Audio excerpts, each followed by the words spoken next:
তো আজকে আবারও একটি নতুন রেসিপি নিয়ে তোমাদের সাথে চলে এলাম। এই রেসিপিটা তোমরা নিজেরাই বাড়িতে অনেকেই করে থাকো।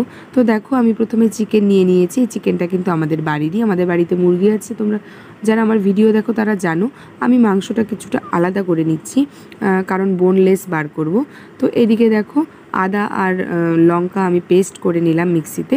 তার সাথে আমি রেডি করে নিয়েছি পেঁয়াজ, শুকনো লঙ্কা আর ওদিকে ক্যাপসিকাম। তোমরা কিছুটা বুঝতেই পারছো আমি কি রান্না করব। তো এদিকে আমি দেখো গরম জল বসিয়ে দিয়েছি। কিসের জন্য?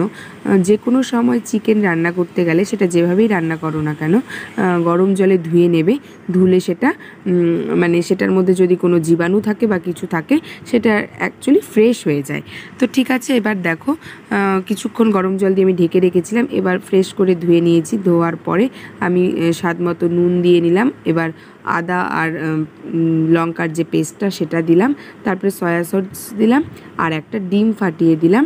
আর এবারে একটু অল্প সামান্য পরিমাণ সর্ষের তেল দিলাম। তোমরা চাইলে সাদা তেলও দিতে পারো, মানে রিফাইন তেলও দিতে পারো।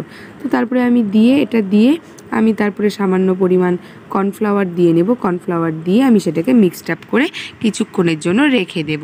তোমরা চাইলে তোমাদের হাতে যদি সময় থাকে 1-1.5 ঘন্টাও রাখতে পারো। সময় যদি না থাকে আধা ঘন্টা 45 মিনিটেই সাফিসিয়েন্ট হয়ে যাবে। তো এবারে দেখো, আমি উনুনে একটা কড়াই বসিয়ে দিয়েছি। সেখানে সর্ষের তেল দিয়ে দিয়েছি। তোমরা চাইলে রিফাইন তেলও দিতে পারো। রিফাইন তেলটা ঠিক ছিল না জন্য আমি সর্ষের তেলেই করলাম।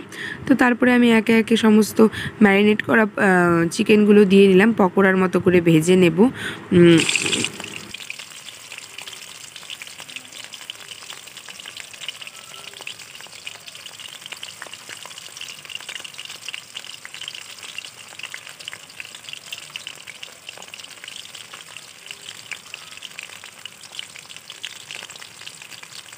পকোড়াগুলো একবারে ভাজা সম্ভব হয়নি। পকোড়াগুলো 2-3 বারে ভাজতে হয়েছে। তার কারণ চিকেনের পরিমাণটা একটু বেশি ছিল, সে কারণেই।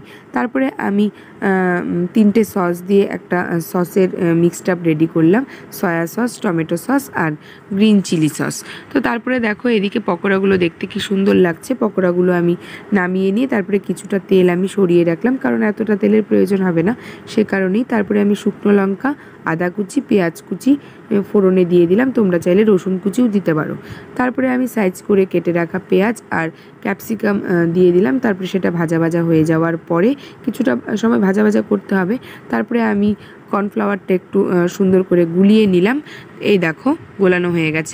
এবারে ক্যাপসিকাম আর পেঁয়াজটা কিছুটা ভাজা ভাজা হতে হবে। তো তারপরে আমি ওই সসের যে মিক্সড আপটা সেটা আমি দিয়ে নিলাম। আর তার সাথে একটু সামান্য পরিমাণ জল দিয়ে কিছুটা সময় ফুটিয়ে নিলাম। তারপরে আমি স্বাদ মতো নুন দিয়ে নিলাম। আর কর্নফ্লাওয়ারটা যে গুলিয়ে রেখেছিলাম সেটা দিয়ে কিছুটা সময় আমাকে ফোটাতে হবে। তারপরে আমি একটু চিনি দিয়ে নিলাম। চিনিটা দিতেই হবে, তার কারণ হলো চিলি চিকেনটা সবসময় মিষ্টি মিষ্টি খেতেই ভালো লাগে, ঝাল ঝাল ভালো লাগে না। তো তারপরে মিনিট 10 ফুটিয়ে নিয়ে আমি যে পকোড়াগুলো ভেজেছিলাম সেই পকোড়াগুলো দিয়ে সেটাকে সুন্দর করে নাড়িয়ে চাড়িয়ে নিচ্ছি। তো এবারে দেখো, চিলি চিকেন কিন্তু আমার একদম রেডি। আমি কিন্তু এই ফার্স্ট চিলি চিকেন করলাম। তো এর আগে কোনো দিন আমি একা করিনি।